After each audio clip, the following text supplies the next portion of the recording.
Okay, Oman Penny Beth and the Ghana Kunya first, you didn't say. Me the man goes to me refi. Jesus! But you went to Ghana, Ghana Nation Anthem. Hey, y'all, come look at this. God bless our homeland, Ghana, and make our nation great and strong. Go to be fair for Ghana. Hey, Sunday, I mean, I still go to Ghana.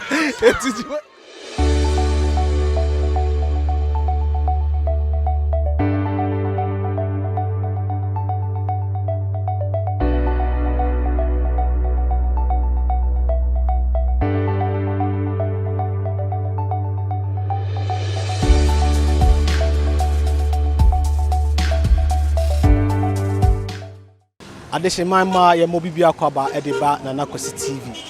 Ye dwumadi a ye de aba na Kwaxi on the streets. Ene nyame ya adoma ye de sa dwumadi e de bremo. Na ye wo Ghana man timu de ye bawura amanfo nchen. Ne ebusa Ghana ho nsemfo aba emienu bi. Se emra Ghana di nya ne fa ho die. Yi a Ghana di nya ne fa ho die. Ene ne amamanfo so ato Ghana National Anthem e de aman. Enti unim sa de e be kama pa nti di mani na wo de wa hwe de wom ye de wom no so beto ati cause boss one afa waso ani wani fa fam ye miam de djuma de ebrem no ye fam na Kwaxi akwa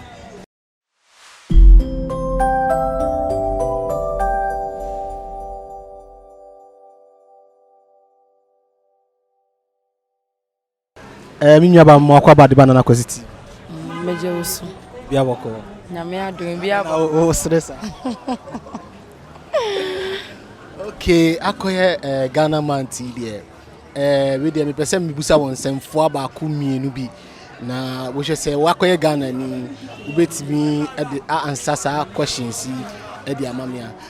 First question yi abemu na Ghana edinya ne fa ho die 1957. Okay, 1957. Okay. Ubetimi amai ubetimi ato Ghana song Ghana Anthem amai gaka. Sena yinya bane no. Let's say yi ade de o try by yenyum Ghana Anthem no de went it di achi na hwe de way of invitation puni o wa bu say djumadi o de yen hwe ade wom di ko so na de achi.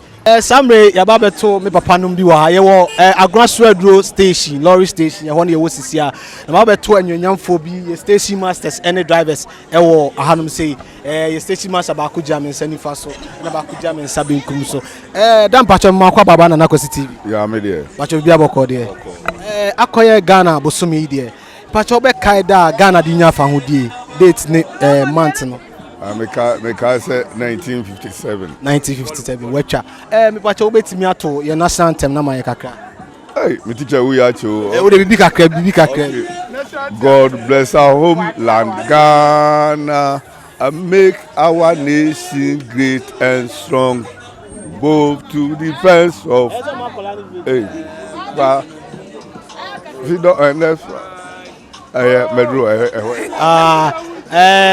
honestly mpacho ye papa na kan the year Ghana dey found obetimi recite the national pledge bache we do mesra bebe ye papa say opacho ti say na wo hwe de say the jumadi ne kona wo tim say aye anikaye eti mobode na wa subscribe to na Kwaxi TV no ama ofoforo so a subscribe ye jumadi aye di a ye de abo wura oda crodiem eti koso na de echi jumadi no aye anikaye pa man pacho mo akwa baba na Kwaxi TV ya nua pacho ho te say nyame adome ho ye okay akoye Ghana man ti be busa on sem for me ni be pacho kai da Ghana de je ne fa ho die me kai 1957. Okay, ma say 1957 but you wait me recite Ghana pledge Yanara ya asasini eya bo dende mayen mojana nananum shegu yeritu homayen edume ne wususu seyebe yebiatu asu nimdiatu asu kutu kaninya be senkuminya eni emremu na ma ya sasimu do hakuse Omanu sebe yo, omanu serinye yo. Eyese na hose, omanfu bra betre. Oh, me and my and my mom and why I did pa. I go soon am street man and I could see on the street. I go soon am one. I will never mamma about the banana cost. Yeah. About your biabo there. Me pacho when the first president Emma oh my Ghana. Man penny odi Ghana kunya first one nipa ben your friend is saying Dr. Buzia. Dr. Buzia. Okay, I wait me to the Ghana Anthem my National Ghana Anthem. God bless our homeland Ghana and make our nation great and strong, bold to defend forever the cause of freedom and of right. Fill our hearts with true humility, make a cheerless, fearless honesty, and help us to resist oppressors before our will and might forevermore. And help us to resist oppressors before our will and might forevermore. But you're the first president, no, Dr. Kwame Nkrumah. You come up at your Mwakaba? Yeah, but But your Mwakaba. yeah. Okay. Man, Pacho, Ghana, your first president, Pacho, did they say? Dr. Kwame Nkrumah. Me Pacho, year Bena Ghana didn't found it. Minimo. Yeah, mammy say, but on a ubet me ato Ghana Anthem, my Pacho. Mintu. Man, Pacho, Meet me out to buy maybe I'm ready for few months. Oh, that one, maybe I make a meeting. A moody in our cement. The National Anthem. I promise on my hand to be faithful and loyal to Ghana, my motherland. I pledge myself to the service of Ghana with all my heart. Oh, baby, you're doing there. Send them a can I say with all my heart, baby, you're doing there. Koswana share Jumedia the Brown. Man Pacho Udufia, no man subscribe to the Kwaxi TV. Jumedia Yedina, Obina or Jumedia no TV no or down higher, Antonia Borrow or down Kruma, and Nimuju Jumesun. Yadamase. Yo, Dan Pacho Makaba the banana Kwaxi TV. Yeah, Pacho Bibiaboko. Oh, Bibiaboko. Okay, Dan Pacho, Obekai in Fia Ghana didn't know the found it. In Fear do since any. 1957. 6 months. Okay, Pacho, when a dick Ghana could your friend is saying. First, Dr. Kwame or Sergeant for Dr. Kwame Nkrumah. Okay, but you bet me my Ghana Anthem, bet me I recite the winner my. You God bless our homeland Ghana and make our nation great and strong, both to defend for good. Said it's you know any kayeti koswana fa wedi dechi da ye beda wase bebre nyamisha you friend allergy okay allergy so you na Kwaxi station mo wan fa ba che o dan here amenya mo kese okay mama me jen di kamfo no ya da mase ne mo nim ti amode boye aminshira mo amen man pa che mo akwa ba de banana yeah, mama, that's it. Was it? You ready? Any key pa? But when opinion would the first president, Sani Pan, your friend is saying, Kwame Nkrumah. Okay, wait, cha. Number two, ubeti me ato Ghana. Minto. Akyem Brian to bra. Akyem. Never me friends than ever. Akyem. Mama na jale eti. Juwe next year. O se o timi to akwa for mi ba cho yeko. Oh, already.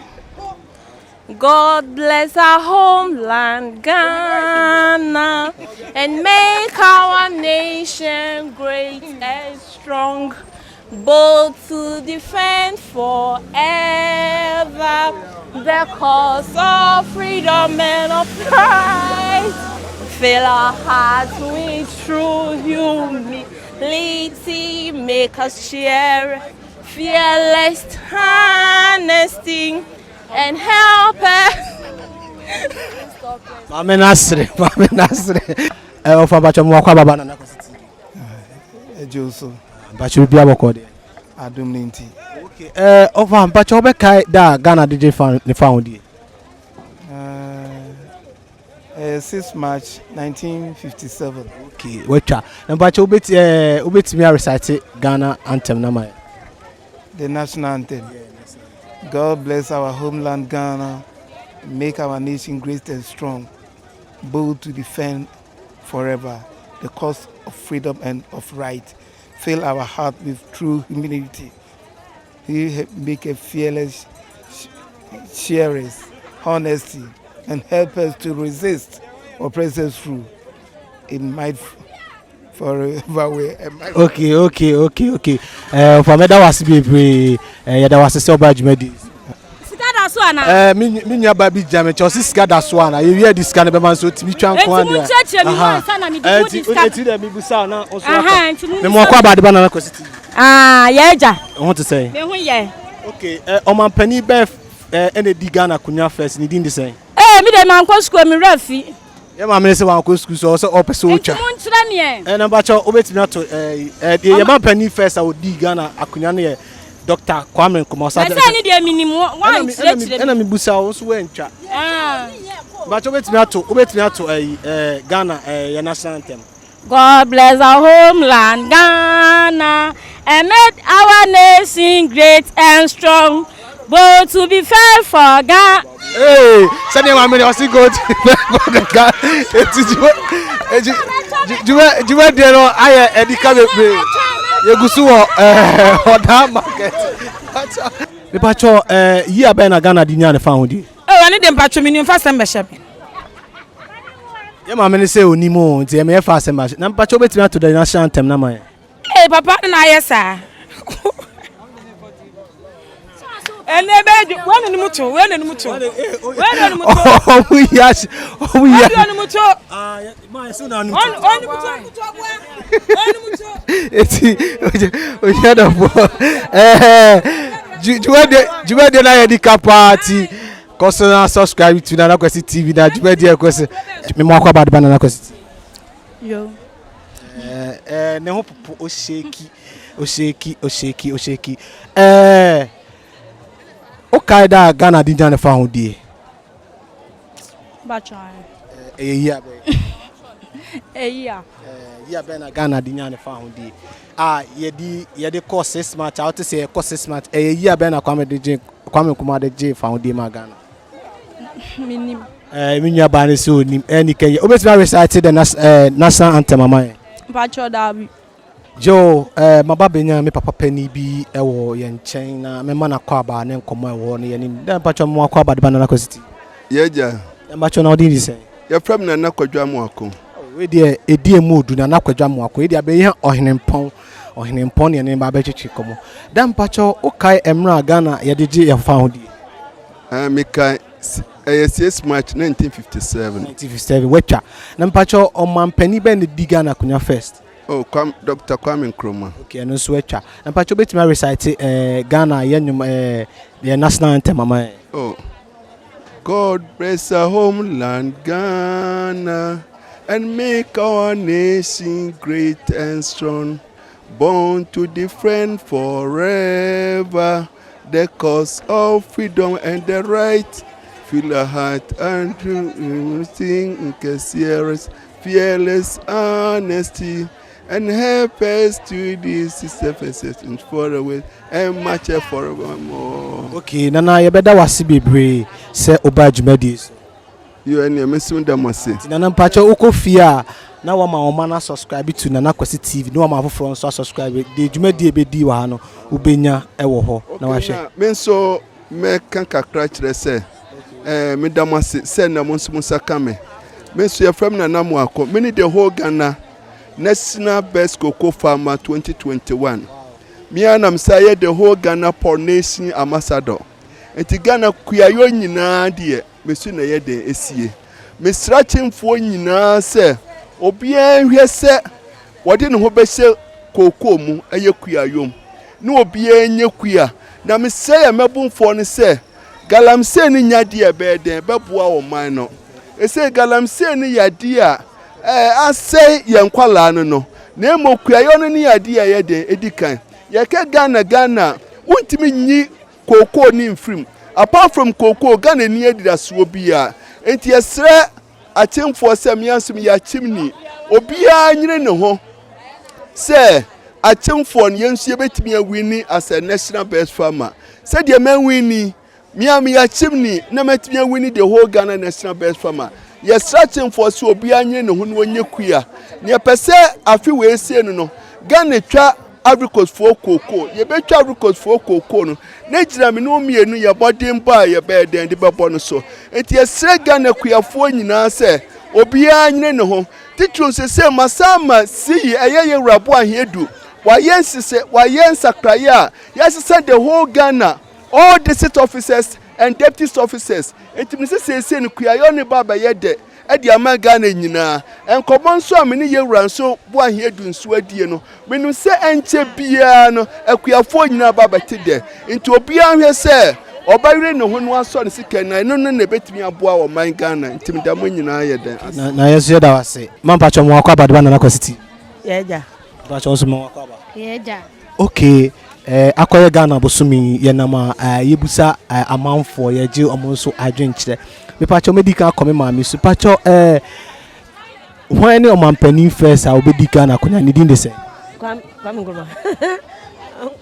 Kwame Nkrumah. oh ma say unji hu de no na woka Nkrumah. ma me pacho year ben na Ghana dinya fa hu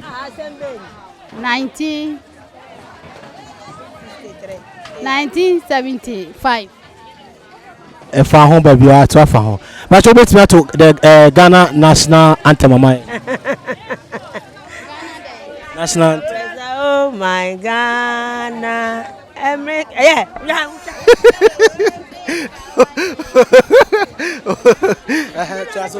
To be fair forever, a cause on freedom and a fright. The ayena no wa go so ha di jumedi na chida ba jumedi na FM ma dwa mo akwa Yeja. bia boko de okay akoye Ghana bosumi ya ben ya dinya fa ho di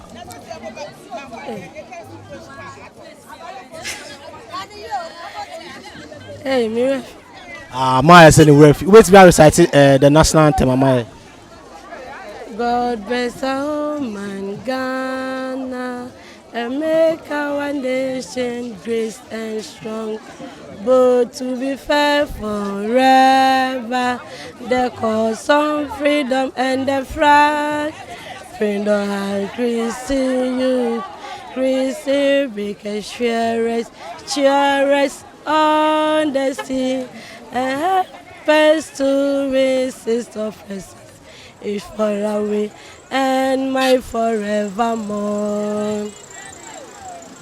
Okay ma jo be da wase bebre eti ye da wase say onso oni akasa pacho mo akwa badba na Kwaxi TV Ejoso chodin so for Richard so for Richard na twetwen komo so for Richard pacho wakoye Ghana ni de pacho obe kai da Ghana dinya ye dinya ye fa ho die yi na ye dinya ye fa ho die okay independence ni de me wura fi kakra independent no wura fi kakra na independent wura fi obetimi ato ye Ghana National Anthem amaye kakra Ghana Anthem ne de TV into kakra okay pacho one omampani first obedi kana kunya ye friend say Kwame Nkrumah okay so for that wecha enti komos koso hana di dwumadi na chi na so for pacho udu fie pe no ma kola na subscribe na Kwaxi TV ama dwumadi di ubehu so for nyaminsha also say ba waje office okay yes ya damase ene adwuma pa amade aba nyaminsha mo so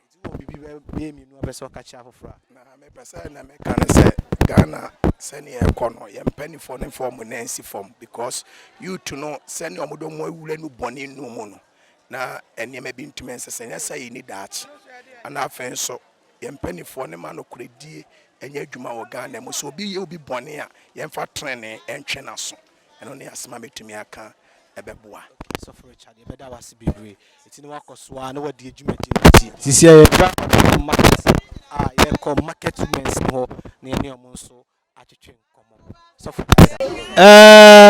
ya mama kwa ba we de menya minya ba bi wa hanum sei we dey kola ho nyoma eba pens ni books papa ne maka wo say school for ho nyoma nko a madam mo akwa ba na Kwaxi TV meje oso na bia boko de na business ko say onyame adom boko okay yi abe na Ghana di nyan fa ho di 1957 okay when omampani obedi Ghana kunya first president of Ghana Kwame Nkrumah. Okay, but wait me recite Ghana National Anthem am I? Okay. God bless our homeland Ghana and make our nation great and strong, both to defend forever the cause of freedom and for right. Feed our hearts with true humility, make us fearless honesty, and help us to resist oppression. Wait for now and might forevermore. Madam, you better was be okay. Man, patch up my body banana. Me patch up me Joso. Adomala kwa. Okay, me patch up. Obet me to Ghana National Anthem, mama. Me patch up man go school. Me da to Ghana National Anthem. Amawo. It's your first president. He did this. First Kwame Nkrumah. Some mommy and the website. Some uncle school. But one go school. But what me a chat. Your man penny din. It's no either now. No. Send ye ho. Me say. It's over Kaida Ghana didn't found you. 1969. Man patch up more about Banana City. Yeah, nia. Patch on to say. Boko. Patch up me to Ghana National Anthem, mama. Patch on the minto. Patch out in there. Minimuto. Unimto. It's over Kaida Ghana didn't found you. AndOkrami. And also saw 1957. And year Ben Ghana didn't found you. Baby say minte andOkrami. Let's say my many question in Nazaro. It's a who he has said I was a Ghana home. Bibia as a big catch a man for.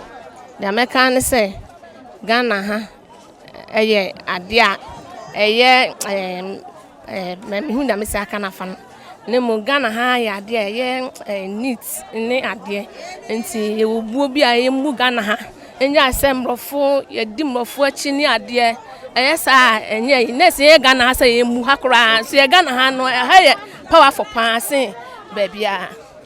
Okay, my better was baby. It's you Kofia, no man colana subscribe to Kwaxi TV. Now Jumedia by wash Eddie Amaya. That was it. Yeah, man, patch on more about the banana. Yeah. Patch on here. Patch on your yard. So, yeah, Bena Ghana, I didn't found it. Me patch.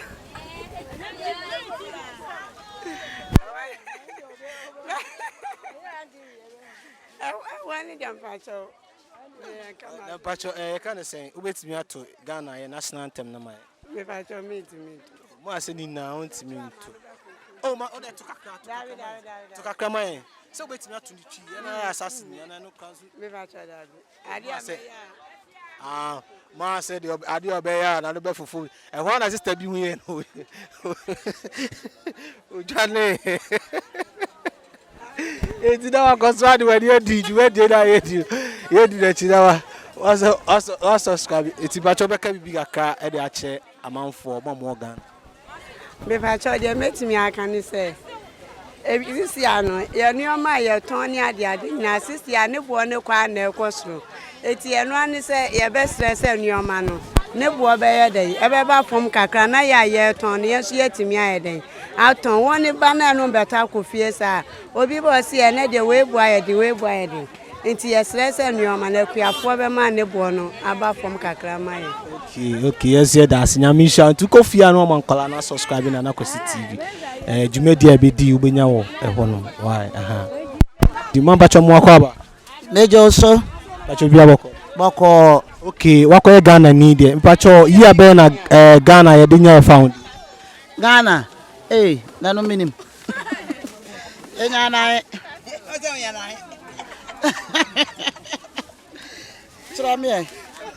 What's 1957? Pacho, you can't say, Ubet me recite Ghana, national anthem, Nama. God bless our homeland. God bless our homeland, Ghana, and make our nation great and strong, both to defend forever the cause of freedom and the flag. With the highest to you, me, little, make a sharest, honesty, and make our nation, sister, precious, Lord, in for love, and my forevermore.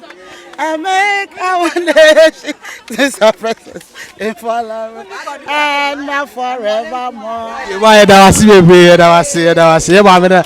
I had it's you cause one. Juvedia. More about banana cost. Yeah, Joe, Papa. Number 200. Okay, when man penny first or be Ghana kunya need the same. Man penny first or be Ghana kunya. Yes, stand so nim. Me pacho. Yeah, ben a Ghana dinya found here. 6 March 1957. Okay, 90 wecha. And pacho bit me at Ghana National Anthem amaya kakra. Ghana Nation Anthem. God bless our homeland, Ghana, and make our nation great and strong, both to defend forever the cause of freedom and of right. Fill our hearts with true humility, make us cherish fearless honesty, and help us to resist oppressors with all our will and might forevermore. And help us to resist oppressors with all our will and might forevermore. Okay, me nyaba me da wase enti uko fie pe na wa subscribe to Kwaxi TV. Jumedi e ba no benya why anti nya me show. Bacho mo kwa ba de ba Kwaxi TV. Yeah, we are Joso. Bacho hot. Nyame adom. Okay, then nyame ase. Bacho obeka yi Ghana dinya na fa hodi. 6 March 1957. Okay, wecha. Bacho obetimi ato Ghana so obetimi recite obetimi ato Ghana National Anthem amaye. God bless our homeland, Ghana, and make our nation great and strong, both to defend forever the cause of freedom on our pride. When our hearts will put him, history make us cherish, fearless, honesty, and make us to resist oppressors with the rule and might forevermore.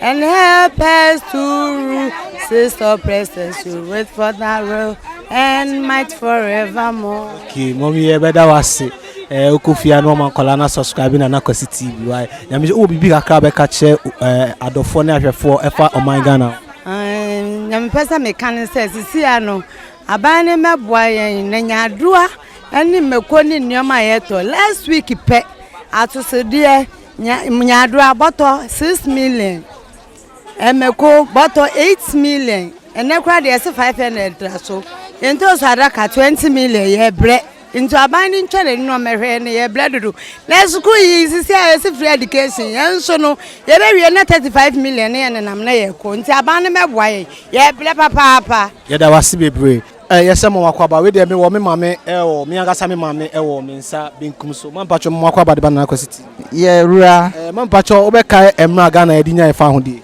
me pacho 6 March 1957. Oman penny ben na ebe di kan je Ghana like odi Ghana president one oman penny sa ni din the same. Kwame Nkrumah. Pacho betimi recite Ghana National Anthem amaye. Minto no nyom na na asa me fama no nka. Okay. God bless our homeland, Ghana, and make our nation great and strong, both to defend forever the cause of freedom and of right. Fill our heart is true humility, make us cherish fearless honesty, and help us to resist oppressors who for our and might forevermore.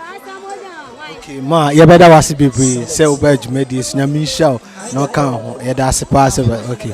Yeah, I shall for near the four, Yadamasi baby. Nana could see on the street and an idea when so your day of fun at Tosuminu, Eddie Abramo. You both welcome any other four near Shafo, Etche, and Commoner, and Commoner, and Nika, ye papa. Questions, wow, sha, obviously. I had never remember quite near the Nejumedino, as see me, I made Jumedi Bramo, your friend Nanakosiaqua. It's no commonia as subscribing Nanakosi TV at their mind. Make sure, sir.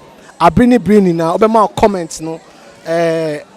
Ato your comment section. I see. Ebe ready. I can come. It's aha. And they do Jumedi ni besi. Makramo.